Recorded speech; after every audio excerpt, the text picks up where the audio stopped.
Երջանկություն, հաջողություն։ Շվեդական հեքիաթ։ Մի հարուստ կալվածատեր ուներ մի պատրակ։ Այս բատրակն էլ ուներ 3 տղա՝ Պեր մեծ, Պեր փոքր և Պելե։ Ու Պելեն սիրում էր տեղի անտեղի կրկնել. «Մեր փողոցում էլ տուն կլինի, իմ բախտն էլ կբերի»։ Եվ այդ տոնին նա սպասում էր օր ու գիշեր։ Մի անգամ գիշերը եղբայրները մյուս բատրակների հետ ծառաների սենյակում քնած ժամանակ հանկարծ լսում են, որ ինչ-որ մեկը կանչում է բակից. «Պելե,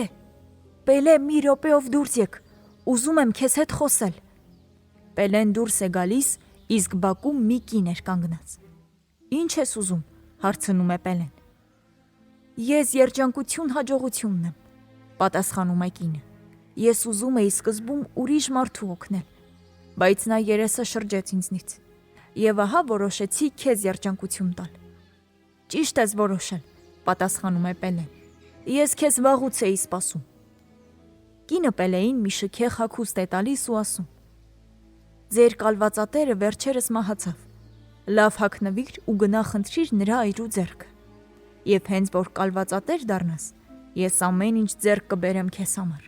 դու ոչ մի բանի կարիք չես ունենա։ Միայն մի բան հիշիր, աղքատների մոտ չպարծենաս քո հարստությամբ, նրանց օգնիր ամեն ինչով»։ «Ես քո պատվիրանը երբեք չեմ մոռանա», խոստանում է Պելեն։ Նա խնդրում է կալվածատիրոջ այրու ձեռքը, և սա անմիջապես տալիս է իր համաձայնությունը։ Պելեն ամուսնանում է և ամենուրեք ունենում հաջողություններ։ Նրա դաշտերում հնձվում են տարեկանի և ցորենի արտերը, մարգագետիններում արածում են անհաշիվ նախիրներ, և նրա առագաստանավերը լողում են հեռավոր ծովերում։ Գոռոզանում է Պելեն և բոլորովին մոռանում է իր խոստումը, քարանում է նրա սիրտը, և նա աղքատներին չի օգնում։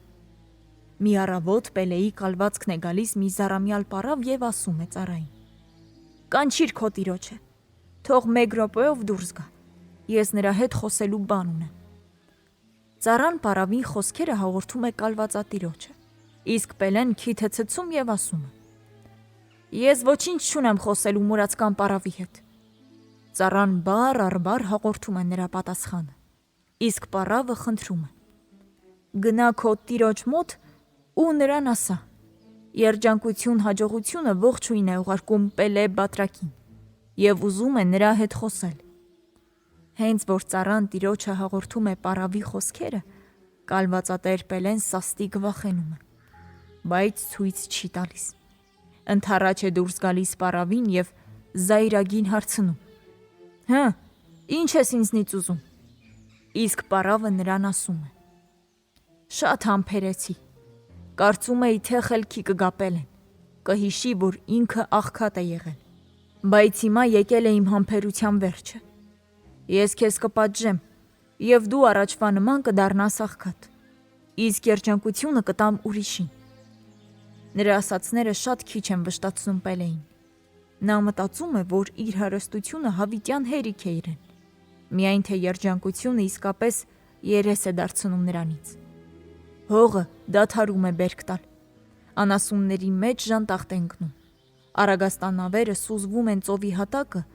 իսկ վշտից մահանում է նրա կինը։ Պելեն տեսնելով, որ իրեն կործանում է սպասվում, վախենում է, որ տունն էլ հանկարծ կայրվի, հավաքում է նա իր բոլոր ոսկիները, խցկում մահակի մեջ ու թաքուն դուրս բերում տնից։ Նա մահակը թաքցնում է լճակի ափին, իսկ ինքը գալիս տուն։ Եվ իսկապես, ճիշտ է զգացած լինում Պելեի սիրտը։ Մինչ լճում է լինում, այրվում է նրա տունը։ Ամեն ինչ այրվում է, և տունը, և օժանդակ շենքերը։ Միայն մի հույս է մնում՝ ոսկե դուկատներով մահակը։ Պելեն գալիս է լճապ ու տեսնում, որ մահակը չկա։ Ինչպես երևում է, ալիքները ոսկիներով լցված մահակը քշել տարել էին։ Պելեն մի նավակ է գտնում, անցնում է մյուս ափը, գնում, ուր աչքը կտրում էր։ Գնում Պելեն, ու ետևից ինչ-որ ձայն էր լսում։ Շուռ է գալիս, բայց ոչ ոք չկար։ Հետո հարցնում է. «Ո՞վ կա այստեղ»։ «Ես, երջանկություն հաջողությունը», պատասխանում է ձայնը։ «Գնում եմ դարբնի մոտ, Ուզում եմ նրան երջանկություն տալ։ Պելեն ուզում է դարբնին տեսնել։ Գալիս է նրա մոտ ու հանկարծ տեսնում իր մահակը քուրայի մոտ ընկած։ Որտեղից է ընկել սա քեզ մոտ, հարցնում է Պելեն։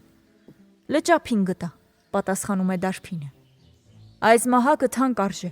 ասում է Պելեն։ Եվ Պելեն վերցնում է մահակը, ջարդում, իսկ նրա միջից թափվում են ոսկե դուկատները։ Դարբինը հասկանում է, որ եթե Պելեն դուկատների մասին գիտի, ուրեմն դրանք նրանն են։ Եվ դարբինն ասում է.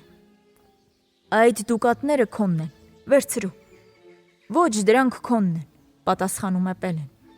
Երջանկությունը հիմա քո կողմն է։ Դե գոնե կեսը վերցրու, խնդրում է դարբինը։ Ինձ այլևս ոչինչ պետք չէ, հրաշարվում է Պելեն։ Պելեն գիշերում է դարբնի մոտ, իսկ առավոտ վաղ պատրաստվում է նորից ճամփա ընկնել։ Դարբնի կինը նրան տալիս է մի ցորենի բոքոն։ Շնորհակալություն, ասում է Պելեն, վերցնում հացը։ Պելեն դուրս է գալիս դարբնի տնից ու նրան այդ բոքոնը շատ ծանր էր թվում։ Նա այդ հացը տալիս է ճամփեզրին նստած բատրակին։ Իսկ գիշերը դարբինն ու կինը խոսել էին Պելեի մասին ու խղճացել նրան։ Հետո որոշել էին փողի կեսը տալ նրան։ Եվ ահա դարբնի կինը ոսկին լցրել էր բոքոնի խմորի մեջ ու այդպես թխել բոքոնը։ Եվ ինչպիսի պատահականություն։ Հենց այդ առավոտյան բատրակի կինը դարբնի կնոջից ցորենի բոքոն հաց էր փոխարինաբար վերցրել։ Եվ բատրակի կինը ուրախանում է, որ հիմա կարող է պարտքը տալ։ Վերադարձնում է դարբնի կնոջը հացը եւ դեռ շնորհակալություն էլ ասում է։ Ճաշի ժամին դարբինն ու կինը կտրում են հացը, իսկ այնտեղից թափվում են ոսկի դուկատները։ Նրանք հասկանում են, որ երջանկությունն իսկապես իրենց կողմն է։ Դարբինը իր խոստումը պահպանում է։ Աղքատների մոտ չի հպարտանում։ Օգնում է նրանց ինչով կարող էր։ Այնպես որ երջանկությունն էլ նրան չի լքում։ Իսկ Պելեն վերջում այնպես է աղքատանում, որ սովից մեռնում ու կորչում է։